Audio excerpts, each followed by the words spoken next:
everyone. This is my second screencast, and what I want to talk to you guys about now is how World War II impacted specific groups. I can only make these videos about 15 minutes long, and so the one that I'm going to be sharing with you now, I'm going to be first kind of talking about the role of the media and internal migration in the draft and rationing, and then I'm going to talk about African Americans. In the next one, I'm going to talk about women, Japanese Americans, and Latino Americans during the war. So let's get started.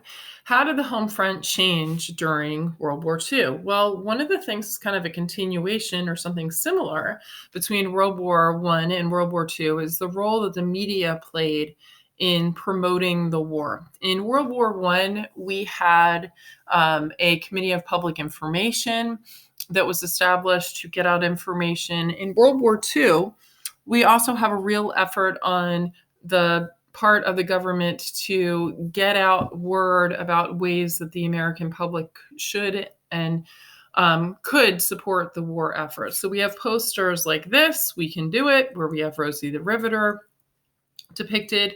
We have movies, and this is an image from one of those movies. This is specifically a Disney short. If you remember, this is the time period before we have TVs really in people's homes. So one of the ways that you would see visual entertainment, most people had radios, but you're going to go out and see visual entertainment in the movie theater. And today, if you go to the movies, or not, because you're not allowed to right now under social distancing, but if you were to go to the movies, you'd see some sort of trailer advertising future movies. Instead, what they would have had would have been newsreels before movies to update you on what was happening in the war effort. Sometimes they would also have movies like these Disney shorts, which were really kind of propaganda films using Disney characters to try to get people to support the war effort. And in this image, you see Donald Duck going off specifically to fight in the Pacific in World War II. If you're interested, there's one movie you can look up on YouTube. In my classes, I put this on Classroom. It's called New Spirit, and it's of 1944. It's about Donald Duck trying to get people to pay taxes to support the defeat of the Axis. And there's a lot of other ones out there also that you can look up and see. So that's one way that the media really played a role to support the war effort. We also have, just like in World War I, internal migration of people moving to find jobs. And many of these jobs are in munitions plants to support the war effort, to build things that were needed for the war. So we see this continuation of the Great Migration of African Americans moving north in order to get jobs. We have a draft in World War II. World War II is also going to be the last major war where we still see segregation of the military. And down here, I have this image here of another image of Tuskegee Airmen who are ready to go off and fight. Notice they're all African Americans together because, again, we have this segregation of military during the war. Not only is there segregation in combat service, but there's also segregation in the nursing corps. So if you were an African American nurse, you could only treat African American soldiers. You could not treat white soldiers. So that segregation is going to continue through even in healthcare treatment for those injured during the war. We also see a real effort on the home front to try to get people to really consume less so that things could be sent off to support those in need during the war. And in World War I, this is voluntary. In World War II, it's not. We have rationing happening. In this image over here on the right, you see an image of how to shop with the War Ration War Book.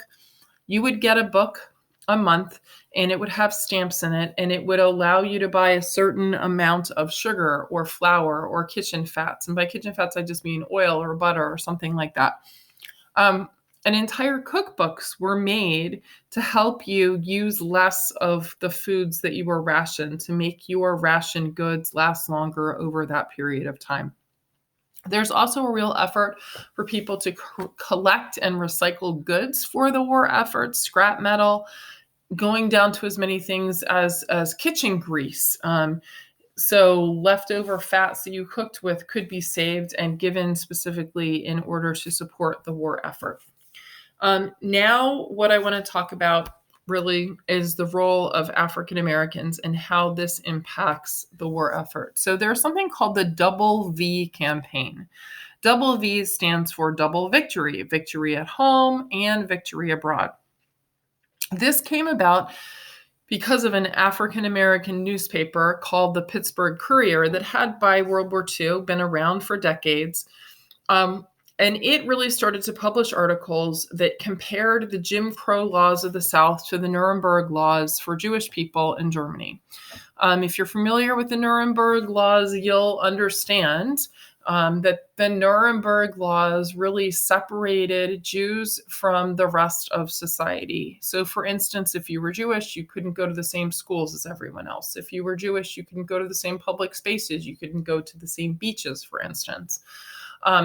Your businesses had to be labeled as a Jewish business, and you couldn't get married to someone who was not Jewish. The Pittsburgh Courier sees those Nuremberg laws and compares them to the Jim Crow laws of the South, and felt very strongly that if we're fighting a war to end Nazi aggression and Nazi discrimination in Germany, that when those veterans, those African American veterans who had fought in World War II come home, that they should be given also victory at home, as well as helping to support victory abroad. The Double V campaign supports the war effort and really wanted to emphasize that African Americans, like all other Americans, really wanted the United States to win this war. African Americans had been criticized as putting their own needs above others incorrectly. That was misinformation.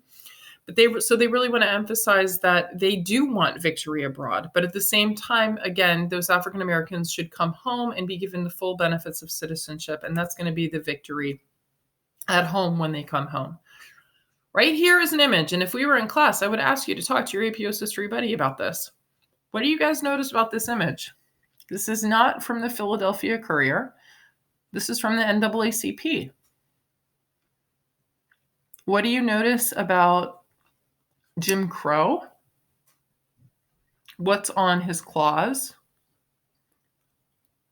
And what this is asking observers to specifically do based on this particular publication.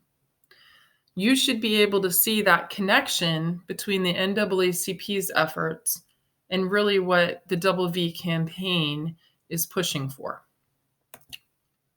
We're going to go on to talk about one other major person who had been fighting for the efforts to try to end Jim Crow in the South, someone named A. Philip Randolph. He's a pretty important person in our nation's history, and specifically in the civil rights history of this nation. A. Philip Randolph was a union organizer, and he felt pretty strongly that, again, the Double V campaign, in order to be effective, maybe one of the ways to make it effective in order to try to end Jim Crow and end segregation is if there is some sort of march in Washington to put public pressure on getting people to end Jim Crow laws. So he organized a march in Washington to happen in June of 1941. FDR did not want this march to happen. And so he worked with A. Philip Randolph, and A. Philip Randolph, in exchange for calling off the march at the time, got FDR to pass Executive Order 8802. What does this executive order do? It bans discrimination based on race in defense industries and also in federal bureaus. It came to be known as the Fair Employment Act. And this is one step toward getting civil rights for African Americans in the United States, and also helps push toward what Truman will do in 1948, which is to desegregate the military. A. Philip Randolph helped to make that specifically happen. This march on Washington will be eventually taking place. It's going to be taking place in 1963, in August of 1963. And A. Philip Randolph was there in 1963. It's that March on Washington where Martin Luther King gave his famous I Have a Dream speech. I'm going to stop here. And in our next segment that I'm going to be going through with you guys, I will talk about Japanese internment and also about women in World War II and their role. Again, I hope this finds you guys healthy and hopefully happy, and I look forward to seeing you guys back in the classroom. Talk to you later. Bye-bye.